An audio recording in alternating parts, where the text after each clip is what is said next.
So, last broadcast was super long, but it was very valuable information for those of you that either hate when people tell you to be positive and optimistic when you're going through a struggle, or you don't understand what it truly means to think positive and optimistically. And so you get into this spiral of thinking that stops you from moving forward. What I shared in last broadcast was a couple of notes that's going to be able to help you to learn how to truly honor the space that you're in where you may not feel very well, but still be able to predominantly be a more positive and optimistic person, because that's truly what's going to help you to move forward, to live in the life that you want, to move past problems and obstacles with more ease. So it was a pretty long one. So today I'm going to be talking about how to be more productive with less effort, but I'm only going to spend a little bit of time touching on this. If you would like me to do a more in-depth lesson on productivity, I could totally do that in my brand new Facebook group. Like once a month, I do a mini masterclass on a topic that is more tactical so that you can be a better leader, not only in your professional life, but also the things that I teach you translate to your personal life. So if you feel like you struggle with productivity, then comment or below or wherever you're watching this and let me know if you would like me to do a whole lesson on that, and we'll do it in the Facebook group. Um, and by the way, if you haven't joined the Facebook group, you need to join. That is where you get a lot of tactical information. So for those of you that really need to know, what do I need to do to be a better leader? So I teach you, I'm number one focused on who you need to become to be a better leader, but I also teach you what you need to do. And so there's past lessons on how to communicate better with your team, how to think more strategically, how to make better decisions. So the replays for that are in the Facebook group. So I will leave information for you to be able to join the Facebook group. Okay, so let's get into today's little tip for how to be more productive with less effort. And you probably are going to get mad at me, but it's true. What I'm going to tell you is true. Um, if you talk to anybody that is actually crushing it and is being productive, but that seems like they are in flow and ease and they're not as stressed out as you, there's a couple things going on. The first thing is going on is that there's three. Let's talk about three. Ooh, another one just came to mind. I need to write these down so I don't forget to tell you. So, the first thing that's going on is delegation. The second thing that's going on is simplification. And the last thing that's going on is focus. Okay. So let's talk about delegation, because there's some of you that feel like you have to do everything because either it's not going to get done right or you just have a problem asking for help.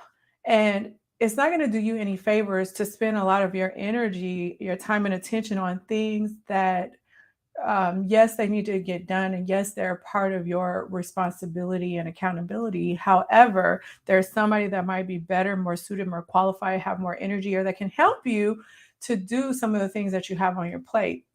So I'm going to talk about something simplistic like cleaning your house. There nowadays are so many deals and things that you can do to get somebody to help you to straighten up your house, to clean your house, to send you food so you don't have to go grocery shopping, to do all of the things. Yet you continue to spend an hour, or what, 15 minutes driving to the store, an hour walking around the store, 15 minutes driving home. That's an hour and a half that you don't have to do if you learn how to prioritize your time and only do the things that are important to move the needle, and then delegate out tasks that other people can do, especially if they are more low impact tasks that, again, other people can do better than you.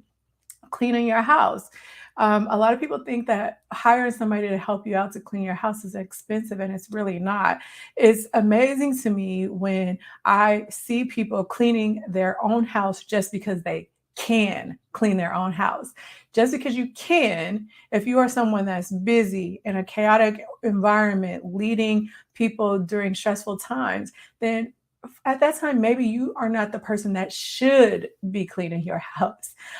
So that might be a time where somebody that likes to clean, wants to clean, or needs that opportunity to be able to have that job to put food on their family's table to be able to come in and to help you.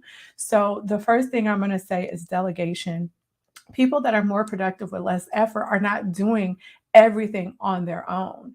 That is the quickest way to get burned out. And I'm not, so I talked about not being able to ask for help, lack of boundaries. Another reason why people just seem to want to do all the things is because they think that they have something to prove. Maybe you think you have something to prove, and you think that because you have low self-esteem, low confidence in yourself, that other people feel the same way about you that you feel about yourself. And so you feel like you constantly are going above and beyond doing things that you don't have to do, plus the things you should be, doing things you don't have to do just because you feel like you need to prove yourself and your own false sense of and your warped sense of security. So that's the first thing. The second thing that helps you to be more productive with less effort is simplification.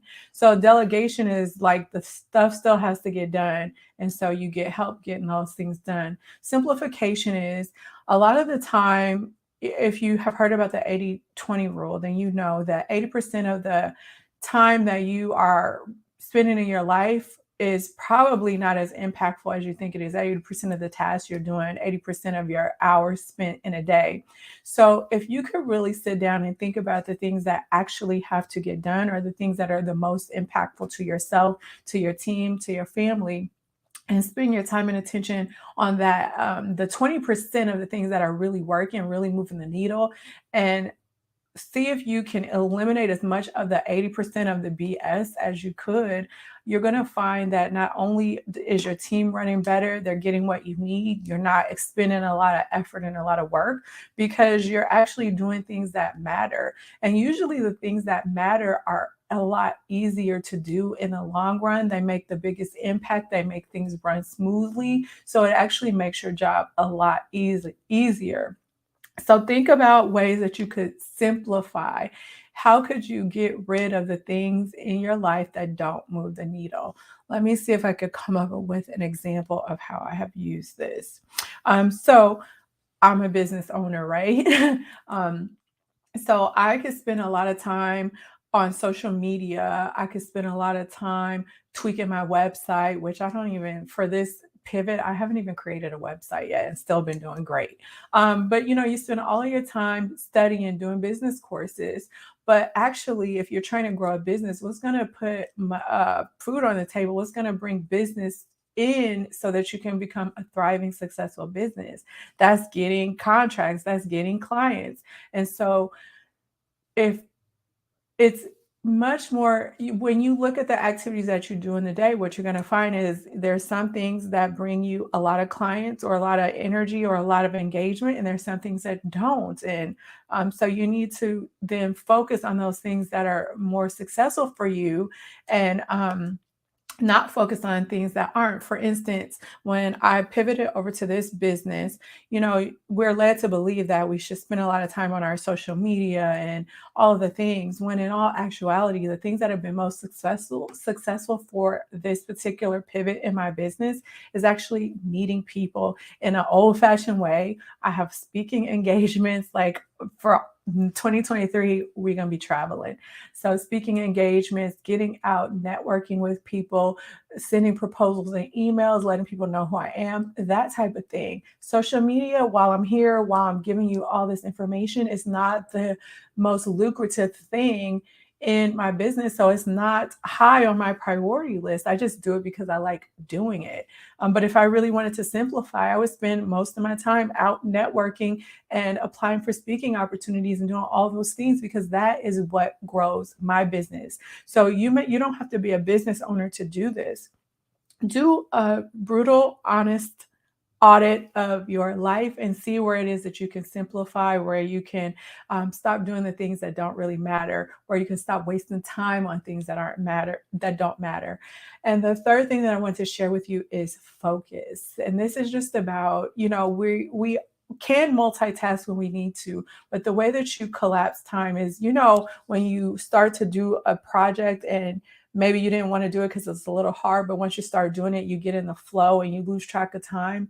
How much of your day, can you create that type of feeling in the things that you're doing? And the more that you can do that, is the more that you're going to be able to move with less effort, because in those moments of focus, you will find that you are much more productive with the least amount of effort, because you've tapped into flow. And we could do a whole episode on flow. We could do a whole class on flow. So if you want that, comment below.